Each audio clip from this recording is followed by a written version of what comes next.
Good evening, everyone. I'm talking to you before our intro because I want to let you know that you are going to be watching a show that may trigger you in a way. It's going to be a little bit of a difficult discussion to have, but it's extremely important, and I hope that you check it out and watch. But just keep in mind, your mental health and your safety are the most important thing to us at Promethean Secular Frontier.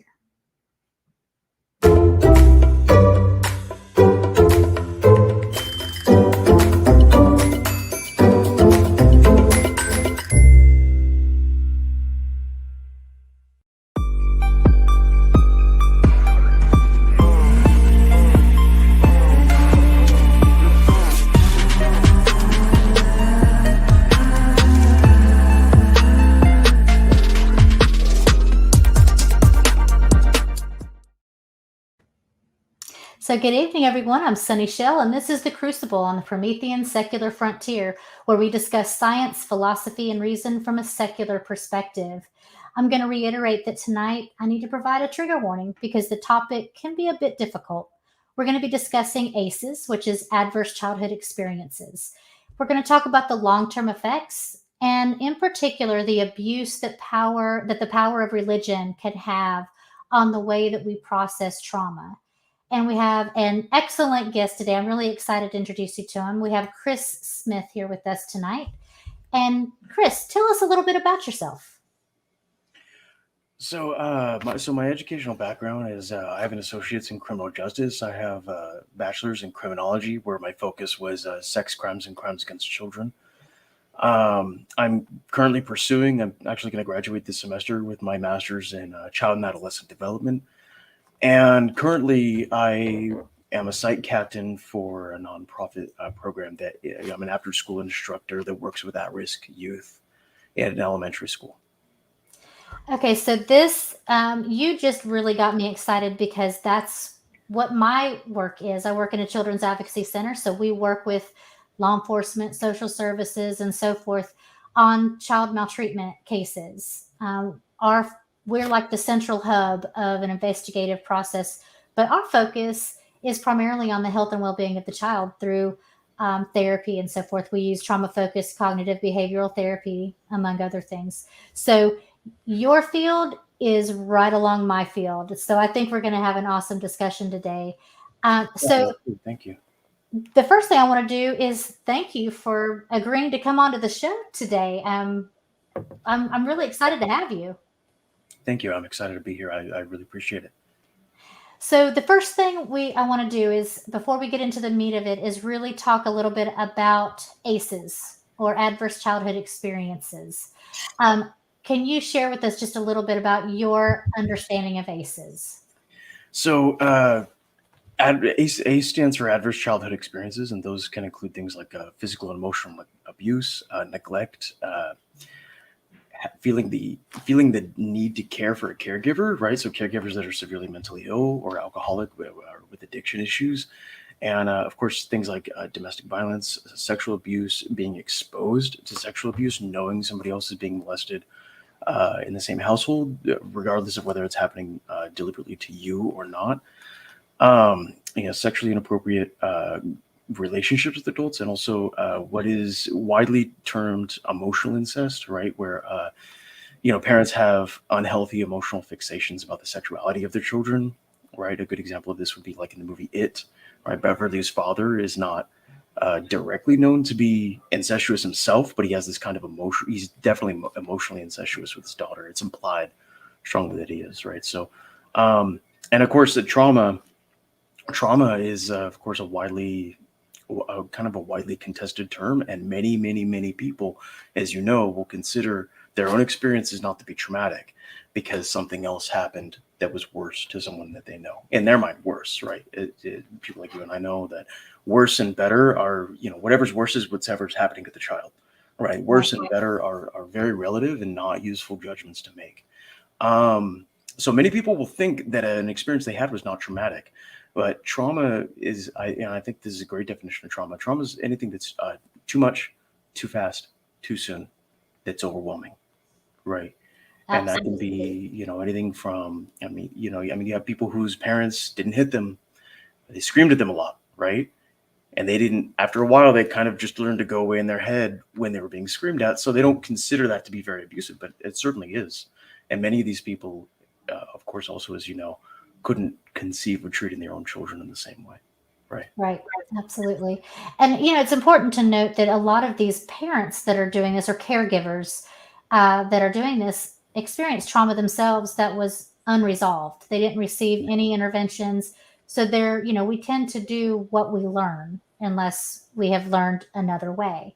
And Yeah. so, you can't expect someone who doesn't know how to change a tire in a car to suddenly be able to change a tire in a car very well. You can't expect someone who's not been parented well to be able to suddenly be able to parent well themselves. And so I think that's something that's important to understand. That does not excuse the abuse. It Of just course. helps us to understand that their abuse is a cycle, and it Yeah, often go generational. absolutely. So, I mean, people, I think, also by the nature of knowing, what I study and everything else, they're very transparent with me often about their upbringings. And, so many people, more so than necessarily being molested, more so than necessarily being beat, were hurt by the caregivers in ways that were what I would call caused by the pricklings of their phantom pains, right? I'd be familiar. I'm sure much of the audience is familiar with this, right? Like, and you are, that when you lose a limb, typically, your brain has wired for that limb, so you're still feeling it in a way, right? Even though your hand's not there, you might feel an itch or a tingle or prickling, right, or pain. Um, and people are very much like that with emotions, right? There's certain emotions that should be there that started to get wired, and trauma rewired them. And so certainly many, many, many people have parents that weren't always emotionally present, didn't always know how to help, how to handle a situation in a healthy way. So certainly I think a lot of people could relate to, if not, unfortunately, personally being abused, having caretakers that were affected, that had emotional scars, and sometimes very physical scars from things that have been done from them, that kind of cascaded over into their development. Things that they noticed, parents with unhealthy relationships to food, emotional unavailability, um, and outright tantrums about things that were not really a big deal. But of course, when you see a tantrum, it's really a set of clues. And you have to then determine, well, was it really about the missing object, or was it about something else? Right. Was it really about being lied to, or was it about something else? Yeah. Yep, that overreaction, oversensitivity, those are all major red flags, absolutely. So when we look at these ACEs, and we know from studies that have been done, there's some very uh, great longitudinal studies that have been done on ACEs, such as the Kaiser study that was done that kind of defined ACEs and helped us with uh, having some meat behind all of the research that we've seen. And they started out with looking at adult obesity. It wasn't even looking at abuse, but that talks to us about, or shows us that these long-term effects of adverse childhood experiences has a major impact on the life of the child.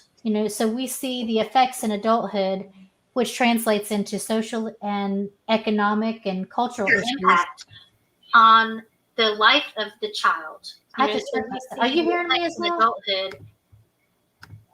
Oh, okay. I just heard like it went back in my ear. Sorry about that. Sorry. But anyway, as we talk about this, what are some of the effects that the long-term effects of adverse childhood experiences are on the child, the adult, society as a whole? So it's a huge question, right? And to even begin to sink our teeth into it, right? Think about what's happening in the immediacy of many people have been through violence. Many people have experienced violence. And when you think of what happens in the immediacy of just one violent encounter, so almost everybody's been in a fight, right? Whether that happened on the schoolyard or in their own home or what have you. Well, your heart starts to pound. There's an adrenaline response, right? You lose your appetite. You sweat out a lot of fluids. Your mouth dries up. You feel psychologically very edgy. You don't feel pain for a little bit, and eventually that wears off, and then you realize how much you actually wore your body out, fighting or struggling or what have you. And that's in an instance where it happens once, and then it's over. You are beat up by the bully, or you beat up the bully, or something like that, and then you go home, right? And then something happens, somebody breaks it up, or something like that, right? And then eventually that goes away. And with ACEs, that's what you would call like an acute response, right? That's an acute, not necessarily that a schoolyard fight is definitely bad, and it could be traumatic, right? May or may not qualify as an ACE depending on the context. But when people think about just the changes physiologically to the body and the brain, it rewires you. You think in your mind, if this has never happened to you before, you think, okay, this could happen again. And this next time when somebody approaches me like this, when they use this kind of language, when their posture is like this, now I know, now I'm ready, right? And that's acute, right? One instance. Chronically, when you're talking about people who live in a household where that could happen to you on a weekly basis, twice a month or daily, right? The brain again begins wiring itself for other talents. And unfortunately, the symptoms of trauma that we see, right? Things like, say, hypervigilance, right? That's actually a survival skill. Hypervigilance is a great thing to have when you have a caretaker who comes home, and depending on the mood of that caretaker, your day is going to go one way or a totally different way. Mm-hmm. And so, unfortunately, a lot of the behaviors that are problem behaviors that kids have, right? Kids could sometimes be really good at lying. And you would think to yourself, like, oh my God, this student like, for me, it's students, right? I'm working mostly academically. I'm not working in a therapeutic in a therapeutic capacity the way you are. Although there's plenty of room for therapeutic relationships, I think. You think, oh God, this guy can never just shoot straight with me. He can never be honest about his homework, never be honest about, whether or not he took the the bathroom pass for too long or whatever. If that kid gets hit at home for a bad report card, being a liar is a great thing to be in that household, right? If they have a parent who maybe they don't hit them, maybe they fly off the handle, right? And they're emotionally they'll have full on tantrums, throw things, thrash the house. Don't hit them. It's that parent who says, well, I never hit you. Okay, but you terrified this kid, and that's why they lie to you, right? A lot of these problem behaviors are really survival skills within the home, and that's typically where they learn them, right? As you know.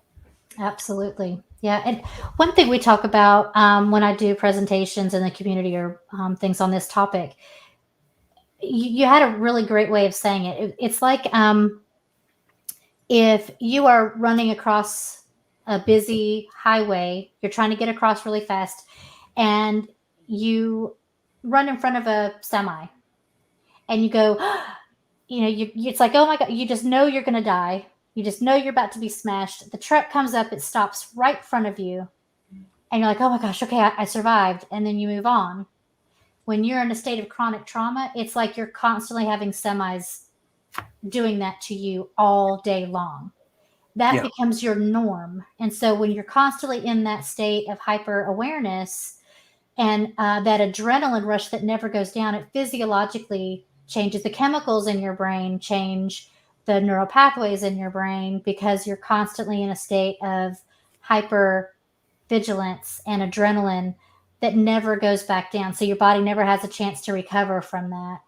And so when you have kids that act out in school, you can't expect them to behave in the same way that other children react who are not in a state of hyper, intensity like that. Yeah, it's so funny. I'm full of stories, and I know you are too. And I can tell stories about, you typically know these things about kids very quickly. There was a student, and with this student, I'm helping her with their homework. It's after school. There was a lot I didn't know about this student, but there was a lot they told me through their behaviors, right? So I was sitting with them and I was doing their homework, and this girl we're just going to say her name is Jane. We're just going to use generic, very, names that could never be traced, right? And so I was sitting with Jane. We were working on homework, and she was very distracted. So the student has ADHD, and is also on. I would later find out was on Zoloft and Ritalin. Wow. And there was some adjustments in medication. So this was November. School had barely reopened, I think, in the last week of August.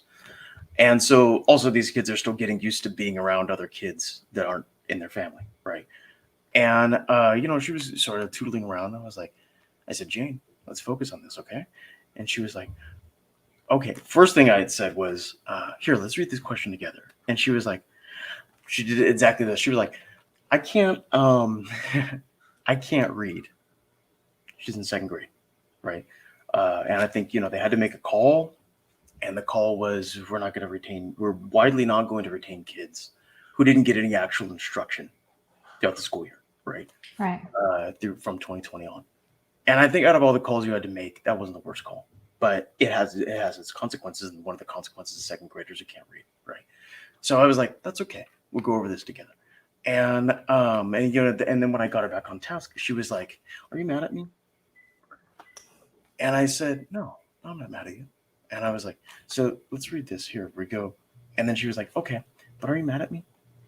Asked me twice. And I thought, okay, that's odd. This is someone who definitely has had to historically what that is a clue to her history. And her history is having to closely read the cues of adults and caretakers to avoid situations. Mm-hmm. And what I later found out about this student is, I talked with her mom, who is actually her aunt. She is a little too young to completely remember that. And she went and fought the mother for custody and won. The mother was a drug addict and abusive and extremely neglectful. They were living in a car from park to park. They were involved in some sort of car accident, which stranded the car at a park for a while, in which kids were thrown around. Her and her younger sister, who's in first grade, they're very much, in the hands of a healing person. But, unfortunately, this woman also has 2 kids of her own. And so is very much, they're just struggling a lot. But there are these sort of early clues that, okay, adverse childhood experiences have literally rewired this little girl's brain to where rather than simply focusing on the homework, like normal kids don't have a problem doing, her brain is very hyperactive. And she's constantly scanning for threats. And there's a student who, when I have to redirect, it's usually about her temper. And it's usually her stepping in for other people, or being like, this isn't fair. She's very sensitive to issues of status, or fairness. Also a great student. Also, I think has a lot of potential. Also is gonna do great with the right guidance and services. I will just sort of cap it there because I feel like I'm going on for a little while. No, that's a very cogent example of what we're talking about. And as you were talking, I'm thinking of all these different examples of things that I've seen. Obviously, we don't name anything. You change the name and all of that. I have a client that has come to our center whose parents were both drug addicted. I believe one's in prison and the other one is just off the rails somewhere. She was placed in the home of her grandmother, who was a wonderful woman, but was in an abusive relationship that nobody realized until there was a murder-suicide where her grandmother's boyfriend, shot and killed her and then himself. And so the girl ends up with an aunt, and then the aunt's boyfriend sexually molests her.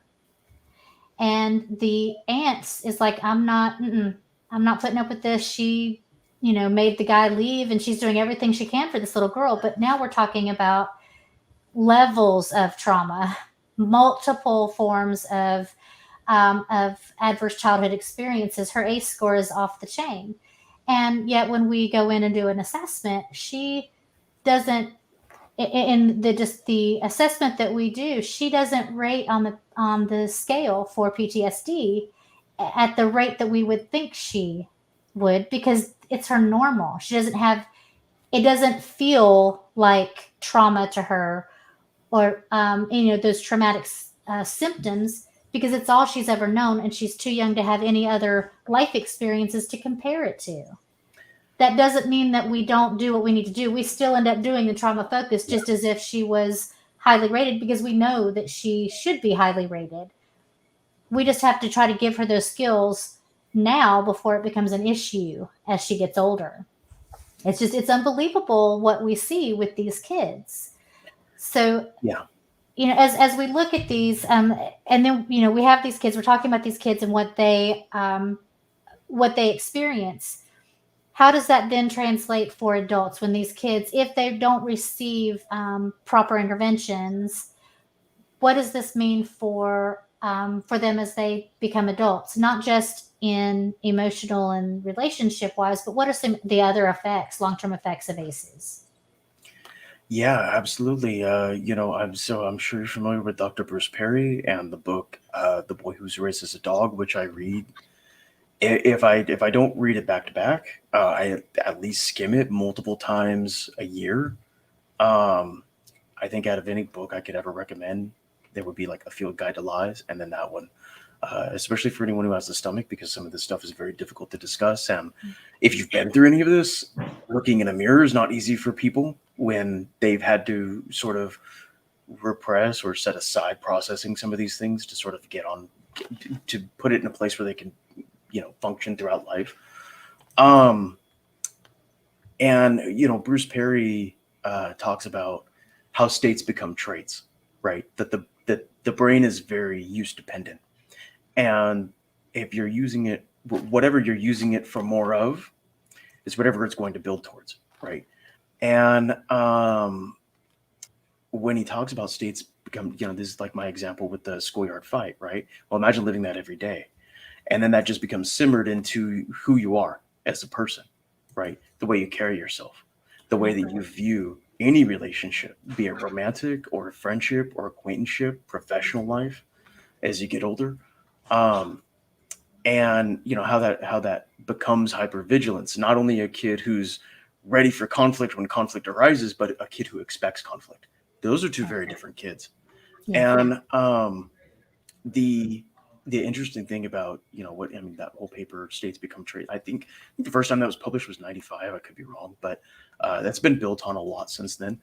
And I think that's why. Yeah, I mean, I think that it's why it's necessary to have. We've been having these conversations about PTSD, and now we're having conversations about CPTSD. And you talked about certain diagnostic indicators just not exactly hitting but they're there. The experiences are there, the behaviors are there, but there's something wrong with the surveys, right? And so CPTSD, as you know, is complex PTSD, which is where these are very chronic experiences. PTSD studies in children have been skewed for many decades because they typically examined, and the bulk of their examinations involve children that were involved in car accidents, because that's very common. It's very traumatic, especially for children. It can be. And then it was things like accidental deaths, death of a caregiver, right? Mom gets in a car accident on the way home. You had just talked to her on the phone. She said, "I'm on the way home." 2 hours, 3 hours go by, and now you're getting calls from the police department or your other loved ones saying, "Actually, no, your mom is never coming home." Those are the sort of the PTSD studies in children and adolescents. That's what they were mostly dealing with.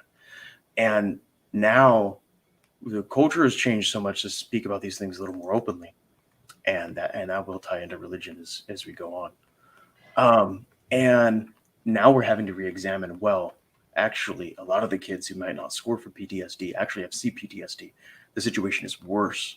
Yes. And I think, I think one of the frightening things about this entire quarantine period has been, if you had abusive caregivers at home, you have been simmering in that for roughly a year and a half before school's even reopened. Yep. And if you've had ACEs in the home, that's been, children's perceptions are already so encapsulated. And I think that quarantine made it worse. And of course, I'm saying that not as somebody who's anti-quarantine or hysterically playing up, the negative effects of quarantine or lockdown to sort of argue against that. We had to make very triage decisions as a country and as a culture and as a society and as an economy and everything else, that were survival decisions. And they have all come with trade-offs. as these decisions do. Absolutely. Oh gosh, you've touched on stuff, and I want to move it over to our next topic. But now you've opened up the door, a whole other door, because I One. completely, yeah, I completely agree with you. We're a social species, and we needed to make the decision to try to keep people alive, and we Yeah, sacrificed our mental health for our physical health in a sense, and so. But before we move on to our next topic, I do want to get some of the questions that we've had from sure. our audience really quickly. So the first one, it question for the panel. Broadly, how is the U.S. doing on funding for ACE discovery and treatment? What % of needed funding is currently in place? Oh, that's such a good question. So, do you have, you're more in the educational side now, but you've had Yeah. training in some of this. So, what is your take on that? So, unfortunately, and this is true virtually everywhere I've gone, the standard for children is just good enough.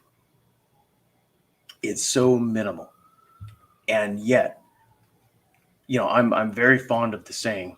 I'm very fond of a lot of sayings, but I'm very fond of the saying, "An ounce of prevention is worth a pound of cure." You know, when you have a kid who is like a serious delinquent and causing havoc and everything else, what that really means is that 4 years ago you could have prevented this. 5 years ago you could have prevented this. There are certainly lots of situations where you get there too late. You really do. You get there too late, and that's tough. Uh, you do everything that you could, but you got there too late. Um, and that also doesn't mean that later on that person isn't going to maybe change and look back on you as an example and be like, you know what, though, people did try to tell me this along the way. And that is somebody who did try and recognize your effort. Or maybe they'll do none of that. Maybe the situation will get way worse, but you did make them that way. Right. As in terms of funding and everything else, I mean, I'm really lucky. The school that there are some unique things about the school, the elementary school that I work at. One is that it's not a zero tolerance school, and that's a big deal. Because for the better part of like 30 years, right, America has pursued a zero tolerance policy. I mean, that's what really, and it's interesting because when you look at all the studies on the school to prison pipeline and everything else, it's pretty indisputable that this became a way to resegregate schools that were under mandatory desegregation edicts that expired, in the late 80s and then to the early to mid 90s. But that aside, that was a big feedback loop that was making things worse and worse and worse and worse. And I think one of the big warning signs was, interestingly, that juvenile delinquency kept dropping and dropping and dropping because it wasn't really fixing the problem. You were segregating the problem, and sooner or later you have to let the problem out among us. And 2020 became the year that a lot of that happened because you can't run a prison where people are dying left and right. You literally can't do it for many. They weren't letting people out because they were motivated by compassion. Like a lot of other things, the state made very survival oriented, right, triage oriented decisions, and they had consequences. And one of those was that they were letting people out who had been horribly abused as kids, juvenile delinquents, and at the points of intervention, instead of intervening, we segregated them. We sent them to the terrible schools, many of which aren't open anymore in the state of California because funding fell through the Schwarzenegger years. We isolated them in juvenile institutions, and we just sort of pretended like they would shrug off what happened to them, and they would return fully functioning adults, or at least somewhat functioning adults, in about like 10 years or so. I think you've hit on a very big problem that we have. It's, going into if you think about the religious aspect, spare the rod, spoil the child was kind of the mantra. So you have to, in essence, beat the bad stuff out of them. And we do that as a society now, where if someone does something that we think is wrong, we don't look at the root causes for why it happened. Like we're talking about drug addiction or children acting out or any of these type of things. Instead, we throw the book at them. We try to throw them away, take them out. We don't want to see them. We just want to how big of a prison sentence can we give them, especially if they are a minority. Then they're already destined as far as people are concerned. Just throw them in there. And what we're doing is creating a worse problem by doing that. So you're absolutely right. I think for me, when I look at the question for funding for ACEs and what percent of the needed funding is currently in place, we need a hell of a lot more funding. Yeah. We have social services that a social service system that, for all intents and purposes, is broken. But it's not for lack of care. I mean, there is a lot of social workers who want to do everything that they can to help these kids. But when you're supposed to have no more than 25 kids on your caseload and you have 47, and you can't possibly do enough, and you get hit from all areas. You don't have the support that you need from the top. You don't have the support of the community. They just look at you as people going in and taking your kids away. Yeah. And then if something happens, there are many social workers who end up going to jail because of something it's a very tough field to be in, and there's no funding. Schools are just now, and even in our school system where I work, we've started some grants. We had one person who was just absolutely all about childhood resilience, and so speaking specifically about ACEs and trying to figure out a way for the schools to be better, started a resiliency training, an evidence-based resiliency training to try to prevent those types of things. There's not a whole lot of funding for that. But then there's also teachers are overwhelmed, stretched to the max already. Then you have people coming back from COVID. And how do you get them, motivated to learn another thing? It's just, there's all kinds of different aspects to this. And like you said, there's only that much there's only that much when you talk about prevention. Yeah.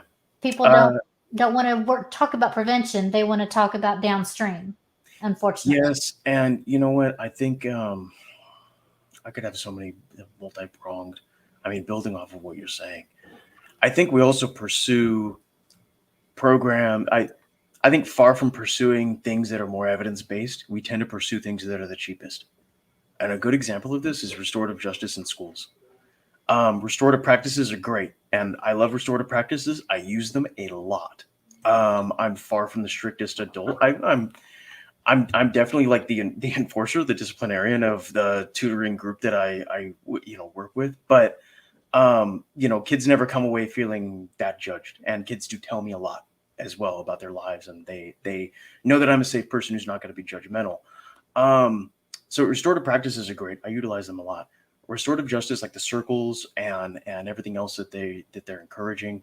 Like some of the hard data and hard evidence that's come out, some of which has been published by Columbia University's I think it's called the Heshing Report, their educational journal. It's really been bad. And the most important thing is, like, you have got to put a stopper in this idea that you are going to take the kids that are traumatized and you're going to propel them into this feedback loop that puts them in contact with the system and everything else when it's not necessary.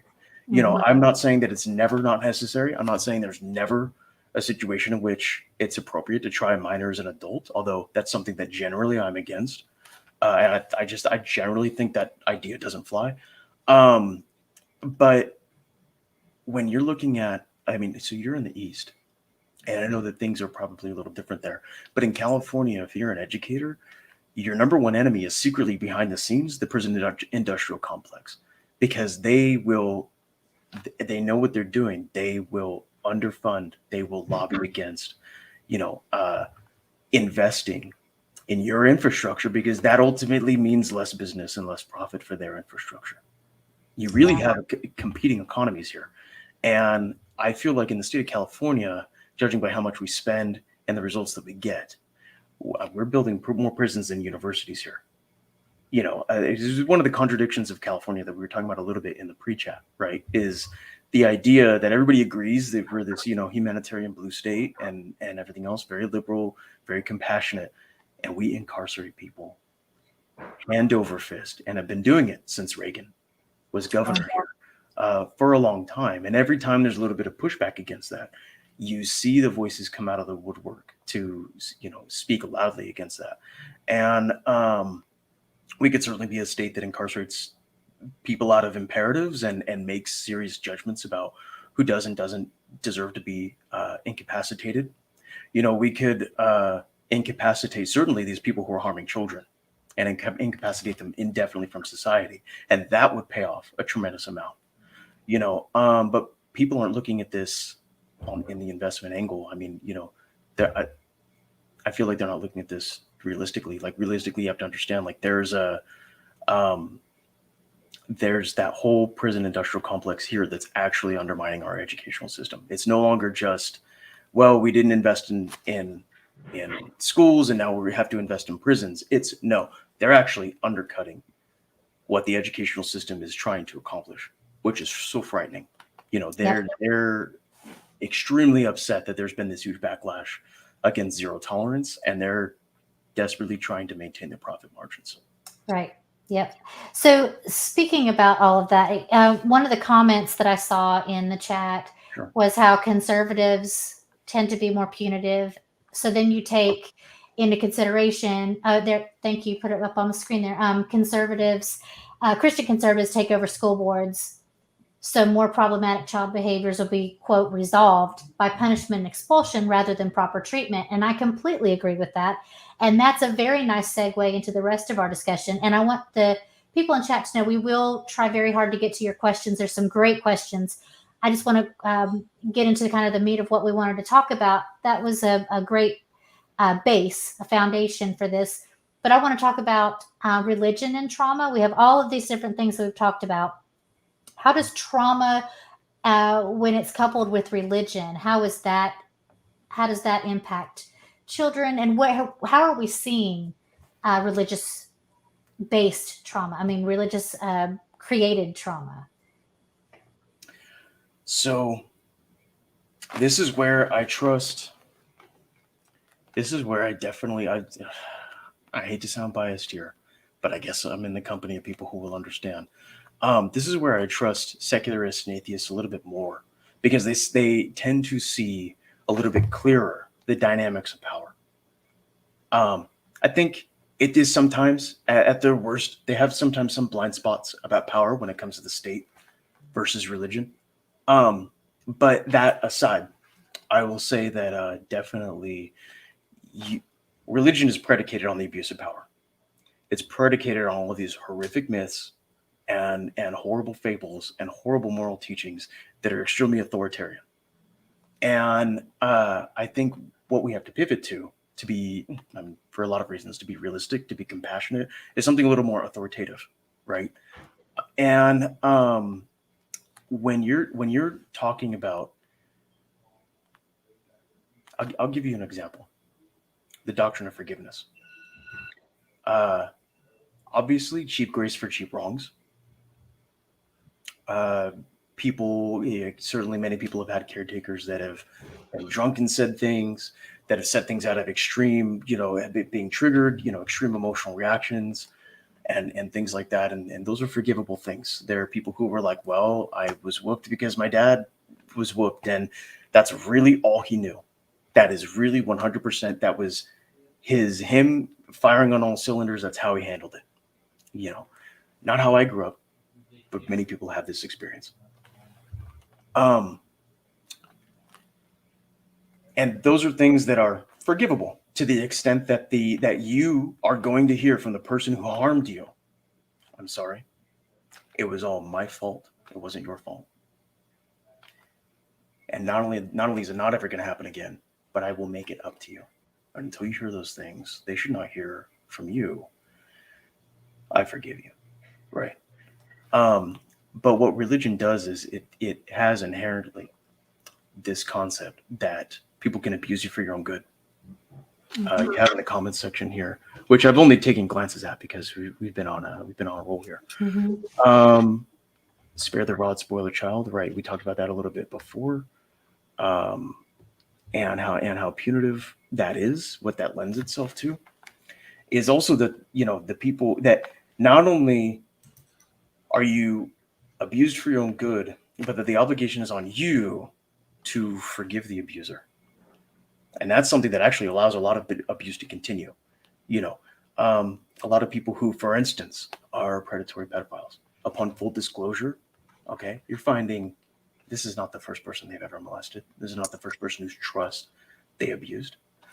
And somewhere along the line, the child who might have spoken out had somebody come along or an inner voice come along and say, well, actually, you have to forgive this person. You can't hang on to all this hate. It's wrong to be angry. I think that religion has this sense of, especially the doctrine of forgiveness has this sense of delaying conflicts in a way that actually causes repression. Conflicts need to happen. Healthy conflict needs to happen. And I think 2020 was actually a whole, I was actually out in the riots in 2020 in San Bernardino. And I will tell you, everything that happened in 2020 is a gigantic case study in what happens if you delay healthy conflict, if you delay healthy reform. And religion, the way that it's inherently authoritarian, tends to disseminate blame and disseminate guilt and shame. So the child then feels internalized. Well, okay, if I hadn't gotten another cookie out of the cookie jar, I actually wouldn't have had my hand held against a hot stove. Mm-hmm. So really, what's done to me is actually my fault as well. Right.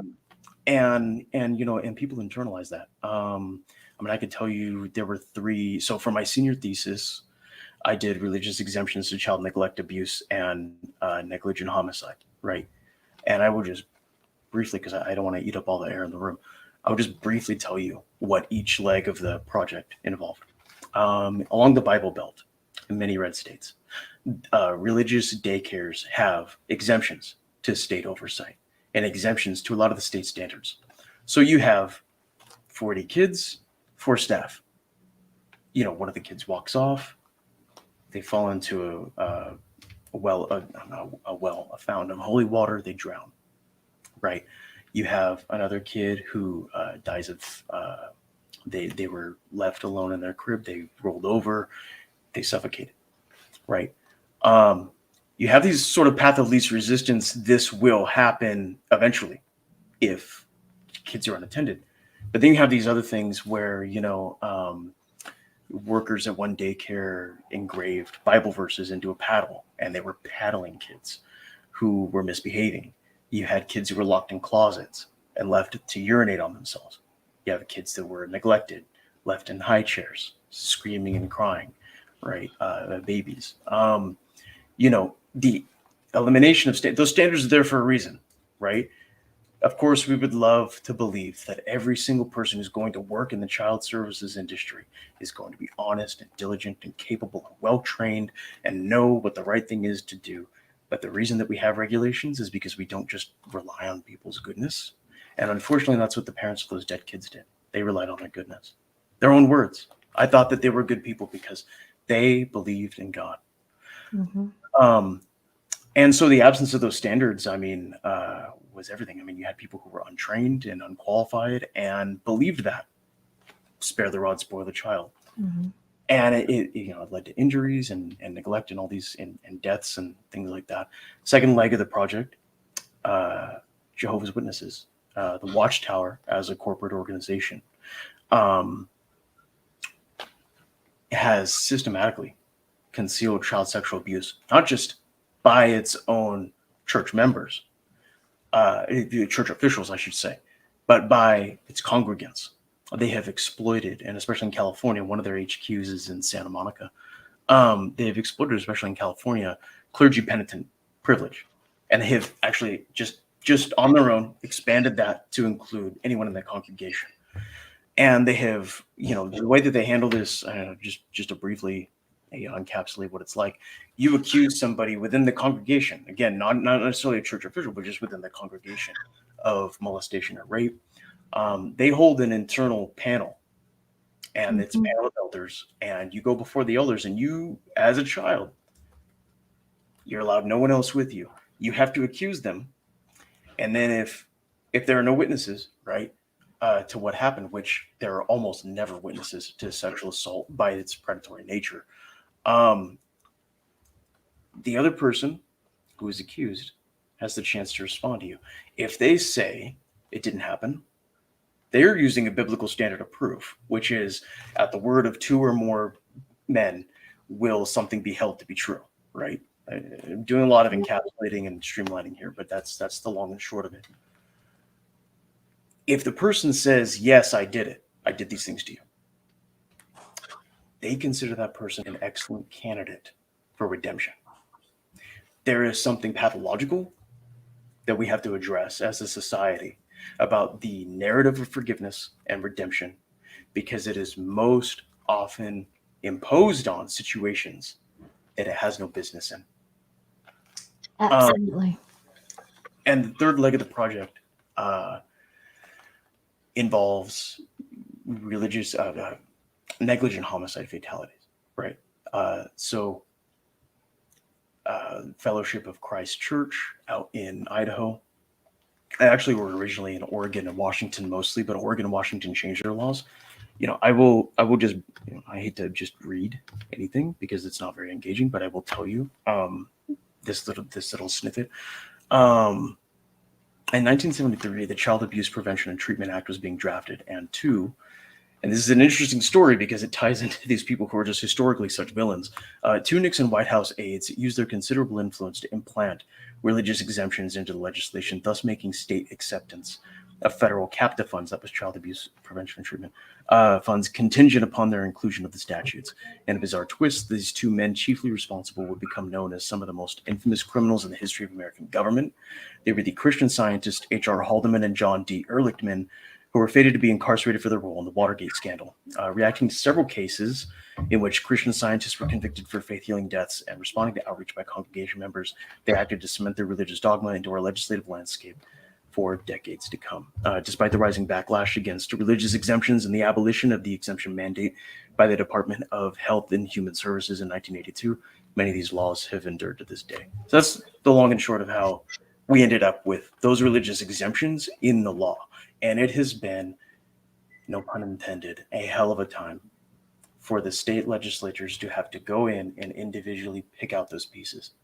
And you have to do something that's seen as very controversial to many Americans still. You have to do something that is widely spun as singling out, religious conservatives and everything else. Washington changed their laws. Oregon changed their laws because children were dying that were a part of this, religious sect. They moved so they could continue that. And as a result, if you look into Peaceful Valley Cemetery in Idaho, it is stuffed to the brim with dead babies and children and even teenagers. And you're talking about entire generations. The Els family, I lost count of how many kids from the Els family died and are buried in that graveyard. The Shippies, several. I think at least a half a dozen. I'd have to look at the list. Yeah, you sent me the list earlier before we came on, and the Shippies, it's what, 20, probably 25. The Sevies are another probably 15. I mix up Shippies and Sevies. Yeah, you're right. Then the Milburns, the Martins, it's unbelievable. The Kesters, it's unbelievable. Oh, the Eels. The Eels are like an unbelievable number.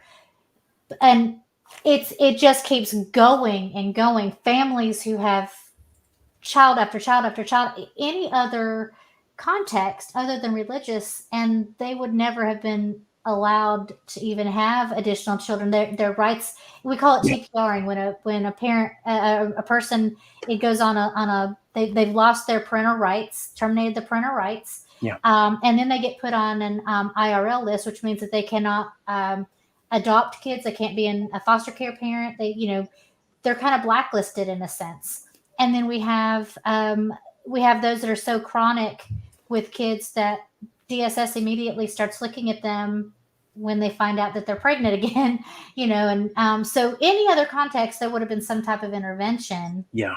But when it comes to religion, there isn't. Even in my state, it's only been 2 years ago that we managed to change a law that meant that pastors, preachers, clergy, religious people are also included as mandatory reporters for child abuse. So it's a misdemeanor if you know that a child is experiencing maltreatment and you don't report it.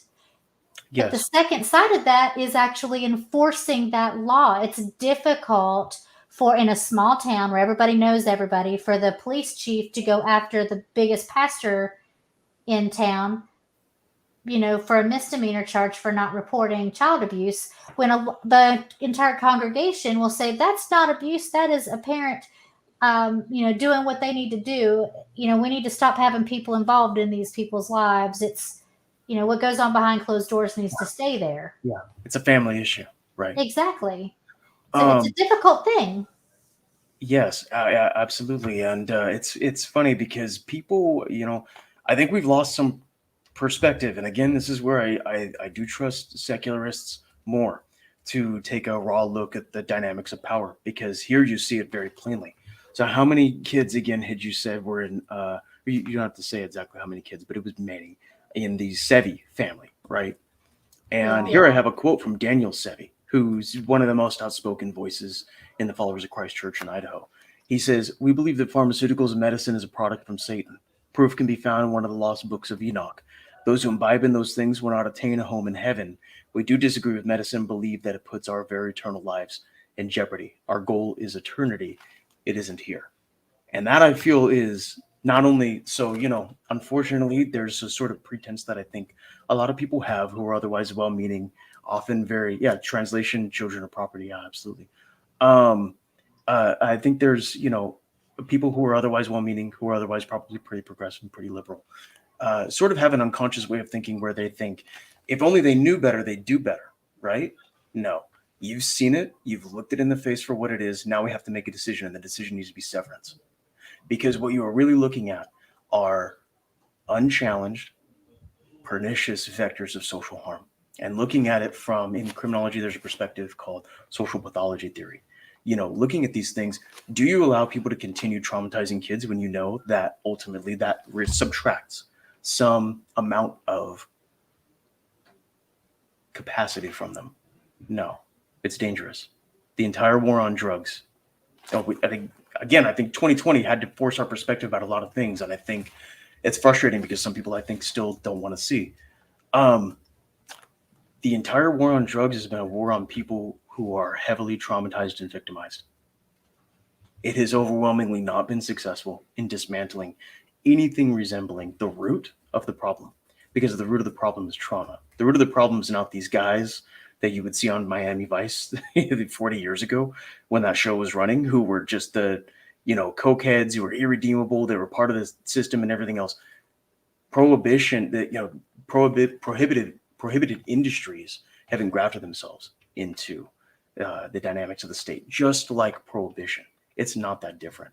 But the problem is that there will always have people to sell to, as long as we allow people to be damaged in childhood the way that they're being damaged. We don't interdict the people who are damaging people in childhood. We're setting ourselves up for failure. And, this is, again, I think secularists, they see the dynamics of power a bit more clearly. I know I've said that several times, but I will loop back into that because, right here, when it's like the old Maya Angelou quote, right? Like when people tell you who they are, listen the first time. Absolutely. Yeah. And I think that there's some weird tolerance of this that needs to be severed from our society. Yeah. Absolutely. I think it's important also to note that it's not just the power dynamic with children. There's also a power dynamic with women, Yes. and domestic. We talked about how ACE scores also. One of those ACE scores has to do with domestic violence and seeing someone else getting beaten and that sort of stuff. When you have a household where it's a uh, fundamentalist Christian family, it often has a male as the head of the household, and always, and a woman is not allowed to speak or to be strong in any way. And these kids see that. They see mom getting beaten, or all of her, she becomes very submissive, and that's a form of abuse in and of itself. And that's kind of where religion not only has a stranglehold on the way that our laws are set up. There's a lot. I know it wasn't that long ago where if a woman called the police and tried to leave, the police would take her right back to her abuser and tell her, you need to work this out. You can't be leaving. And, you still see, in fact, I had a great friend of ours in our show send me something today about a pastor who was, they had, let's see, I think they had excommunicated or something like that, they had shunned a woman for trying to leave her abusive husband. So, Yeah, we can always trust religious officials to side with people who are abusing their power, because their power comes from abusing it. Yeah, inherently. Yeah. I mean, I'm not saying that there's never been such a thing as like a good pastor or a good preacher or anything like that. Like, that's not even necessary to go there. You have to look at the actual raw dynamics of power and say, and it's a little disquieting, because there are people who, again, I think are otherwise progressive and liberal and quite well-intentioned, who so desperately want to put a human face on things. They want to put a Unitarian face on something that's very Protestant. Stop doing that, and call that out when you see it. It's this frustrating thing where they have this chip on their shoulders because they so badly want to be persecuted like they're Christ, right? It's like, oh, you can't even be religious anymore. People jump all over you and everything else. Yeah, that's true. That's cute. That's true on Twitter. Okay. That's true on Twitter, which isn't a place.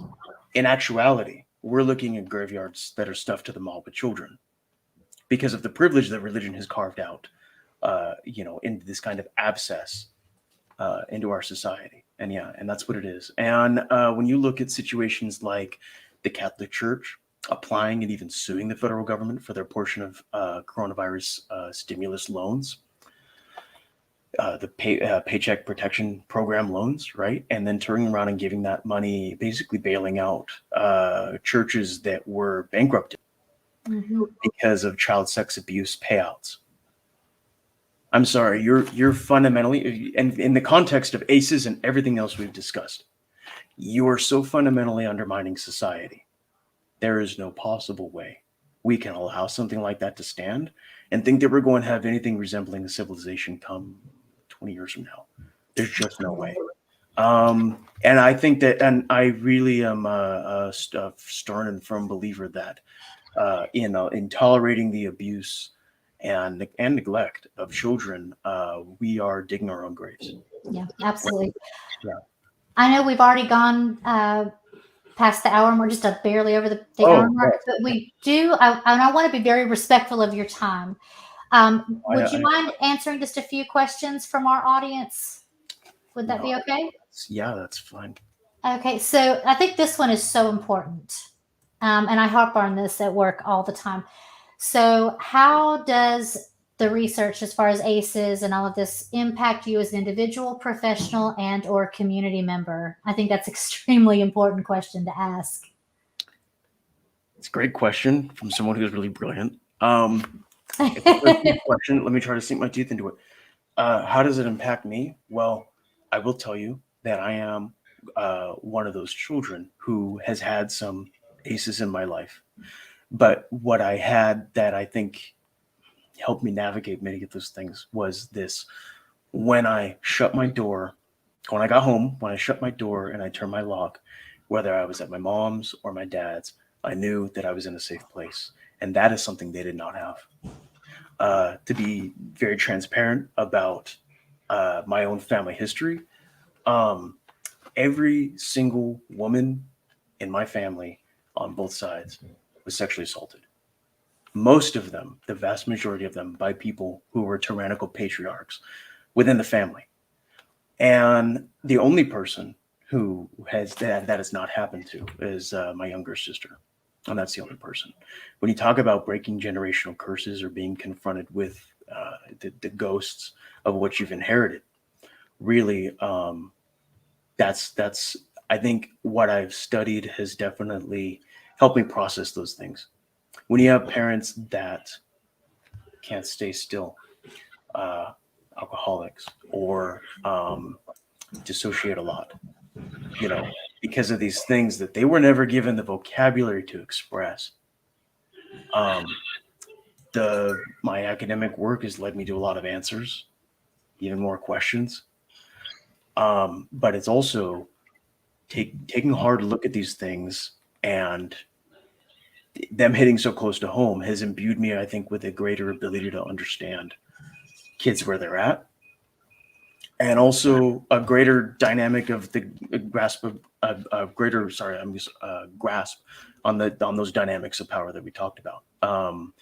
My grandparents, my great grandfather on my father's side and my grandfather on my mother's side were both abusive, incestuous,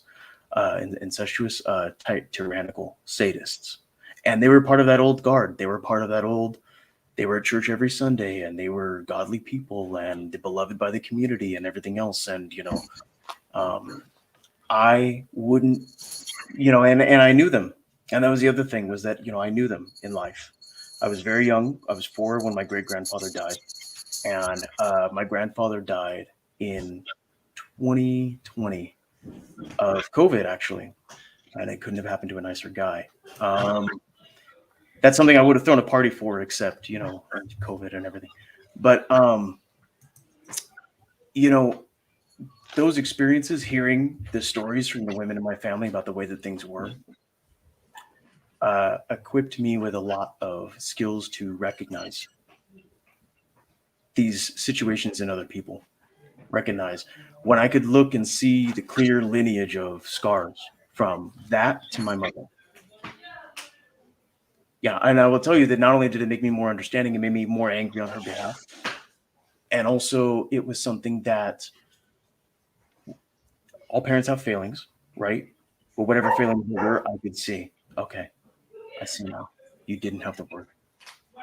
You weren't given the tools, right? When I talk about the prickling of phantom pains and saying that those things can be forgivable, yeah, absolutely. Absolutely. Because that was somebody who, my mother was systematically just devalued by, everyone in her life. And, her entire family is from the South. They're all in Louisiana. And that whole way of family, if it were a house, I'd burn it to the ground. And the recognition that, some things have to be cut out for other things to thrive, I think is definitely something that I've taken away from all that. Yeah. Sorry, that was a huge question and I went on and on, but yeah. No, that's so powerful. I'm glad that you gave the personal side to it. What I see, first of all, people who have experienced ACEs tend to be the ones, they either are the ones who perpetuate the problem or the ones who want to solve the problem. We have a lot of people who want to go into this work to make a difference for others because they've experienced it themselves. So you have that dichotomy. Either you're going to continue to abuse or you're going to be one of those who's advocating for health and wellness. But you have to be strong with yourself, and you have to kind of deal with your own trauma before you can help others. One thing I tell my staff is we work in a high vicarious trauma field. And what I mean by that is, while we may not have experienced the trauma that the kids that are coming to us have experienced, we're sitting in a room looking that child in the eyes, and they're telling us their story. So basically, they're verbally vomiting trauma onto us, and it's washing over us. And if we can't figure out ways to deal with that vicarious trauma, it becomes a part of us. It becomes like our own trauma. When you have 4, 5, 6 kids a day that you're talking to, that you're assisting in medicals, that you're, doing all of these things, that has an impact on your psyche, and you can take it home with you, and it can impact your relationships with your own family. I had a forensic interviewer on staff one time who, right before she got really burnt out, she was like, I need a break. I need to do something else. She said that she could no longer go home and have a healthy sexual relationship with her husband because she kept seeing all of the things that had happened to these kids every time that he would try to, engage in a sexual relationship with her. because she had listened to all of these things. You have to figure out a way to be healthy and safe yourself and work on that as a professional. I think with our community, ACEs impact adults. They impact them not just in the ways of relationships and mental health, but also physical health. You know, people who have high ACE scores also have a higher risk of stroke, heart attack, obesity, poverty, all of these other factors, which means that we all pay for it. We Yes, all pay for it in one way or another. absolutely. And you know what? I will say that I'm pretty brutal in the way that I argue this to people, and I am much more of a hatchet man when it comes to advocacy at times. And I will tell people, you think it's not your problem that the kid is forced to hold the hand or holds them down, as Eddie Vedder once sang, right? You think that's not your problem until that kid grows up to crawl in through your bedroom in the middle of the night and slit your throat as you sleep. I will appeal to people's ruthless sense of pragmatism and sense of self-preservation, because the people that I was confronted by, the people that I had violent encounters with, were people who didn't have that safe place in their home. I realized over a certain period of time, I would think to myself, what the fuck is wrong with these people? And I was very driven to find out what that was. And you know what? You didn't have to get very close to their house to hear the screaming. Yeah. And that is, like you said, that's something that affects everybody. You know,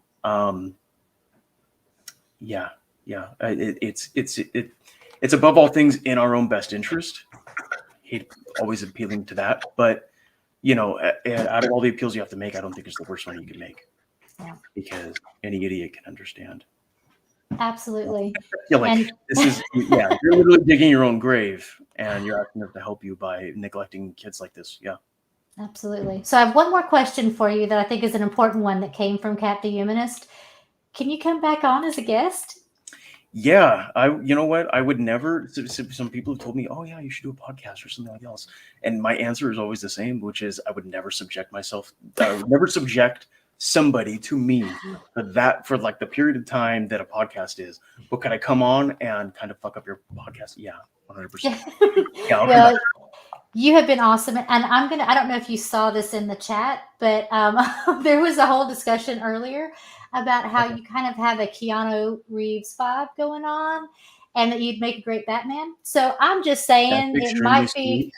yeah, it might be really great to have you come on for other reasons than just the fact that that you're talking about such an extremely important topic. But we're Thank you. now over by over 10 minutes, almost 11 minutes now, and I want to be very respectful of your time. So I think we have a whole other chapter that we could do on this, and it's such an important piece. And I want to thank you so much for taking the time to come on and talk with us today. Do you have any final thoughts? You know what? I will share. I will share a quick story that I thought about sharing earlier, but I wasn't sure if it quite fit. You work in a nonprofit. I work for a nonprofit. Many of the people who work in nonprofits can be very religious and spiritually oriented. I will tell you that I was in a training session where we were talking about what it was ridiculous because we did so much more training on restorative justice, something that in the circles with the staffing limitations that they impose on us, we're almost never going to actually do. But it was a high for them, all of this very belief-oriented rhetoric. And then near the end, we had like, oh yeah, like an hour and a half, or no, I think it wasn't even an hour on what abuse, neglect, and sexual abuse looks like in a child, and when to mandatory report and everything else. You know, the important stuff. I've filed mandatory reports before. That's part and parcel of everything that you do. It's only supplemental to what I do, right? I have had children who've come to me and expressed deeply upsetting things. And of course, the state deigns to do nothing about it, right? Which is also very frustrating. But the topic of discussion was, you know, we had a girl speak up and say, oh, I had a friend who, you know, when he was a teenager, he came out as gay. His parents were extremely religious. They tied him down to the bed and they tried to exorcise him. And they were denying him food and water, or trying to starve and exorcise the demons out of him and everything, right? So the facilitator This was enraging, and I was a lot more angry about it than I let on at the time. But the facilitator had said, "Oh well, you have to consider what people's culture and religious beliefs are, and all this. Look, cultural relativism, I think, is best experienced as a sprinkle in a bigger pot. Okay, when you actually look at the dynamics of power and the dynamics of harm, I raised my hand. I said, okay, let's forget all of that because that's subjective. Here's what's objective: pounds lost as a result of being starved. That's pretty objective. Your heart pounding for hours on end because you're in a situation where your stress responses are persistently activated. The residual guilt and shame of being subjected to that. The residual fear of human closeness as a result of being restrained for a prolonged period of time, plus or minus the cutting off of circulation and of whatever other injury to tendons or whatever might be caused by struggling against restraints. Okay, those things are all objective. Culture and religious belief, that's subjective. And I was like, and I think that we're putting ourselves in peril if we're going to bow to that over the objective physiological responses and damage that abuse and neglect does. And I think that's if you're an atheist or secularist or something like that, and you start to hear this kind of rhetoric, which is really, I'm sorry, bullshit. It needs to be called out that way. Absolutely. Yeah, and that's what I said too. I was like, yeah, religion, okay, that's very subjective. And I was very dismissive and aggressive and everything else. And so I'm sure this woman had a lot of great stories about what a microaggression this was or whatever around her dinner table. I don't care. I don't need to be liked. It's ridiculous. But that idea to even say that at a training for all of these people who have tremendous power and influence over children was enraging. And the other thing that I pointed out was if that's the case, then really the standard is that if you want to do harm to children and you want to get away with it, you just say it's part of your beliefs or your culture or your religion, right? Which is that path of least resistance that you find these people in. The bank robbers go where the money's at. The abusers go where the children's at. And that path of least resistance pattern that you see is they go for the professions that give them the license, in some cases artistic license, over the lives of children. And those are people from whom power has to be taken away. Yeah, absolutely. That's a great closing statement. I want to thank you so much, and I wish that we had another 2 hours to talk about this because this is something that's a topic that's very near and dear to my heart. This is what I have chosen to work on as my life career. I can't imagine doing anything else. And it's like, I want to scream to the rafters, people, come on, care about these kids, care. And yet it's one of the hardest things to be able to get prevention into churches. They don't want us to come into their churches and talk to them, and that sort of thing. But knowing that I'm on the East Coast, you're on the West Coast, and we are working hard in different disciplines to make a difference for these children. That is heartwarming. It's through people like us who just trudge through the shit day after day that make the difference in the world. And if we can make it for one person, that has a ripple effect, Absolutely. As much as there's a vicious cycle, there's also a virtuous cycle. Absolutely. So I want to thank all of the people who watched our show today. And if you feel that any of this was triggering for you, if you feel like you need to talk to someone, there's a couple different places that you can go. One is the Secular Therapy Project. I would highly recommend that. You may feel that you need the Recovering from Religion Foundation. That would be a great resource for you as well. But talk to somebody.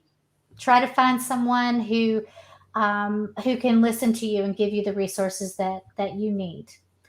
But I want to thank everyone for watching today and for all the great comments. Everyone is really engaged in these comments, and people have a big heart for this. If you want to continue to support shows like this, some of the easiest ways you can do is to like, subscribe, share. Be sure and hit the bell so you can be notified when shows come back on like this. But if you want to have a more impactful support of Promethean Secular Frontier, consider being a Patreon. Even $1 a month makes a difference. It doesn't have to be a whole lot. If we had, 100 people giving us $1, that's $100, right? So think about that. We would really appreciate your support. I want to thank Wes, Josh, Phil, Kat, and Jena, who worked so hard in the background to make all of this possible. I want you to remember we don't just have the Crucible, although it's pretty awesome. We have the Secular Soapbox. We have Women Atheist Unloaded, and that's another show I'm on. Go ahead and check that out. We have the Sandbox Debates. We have One Good Reason, and we have The Bible Says What. So please check out all of the great shows. And for all of us at Promethean Secular Frontier, remember to think critically. Good night, everybody. Thank you so much.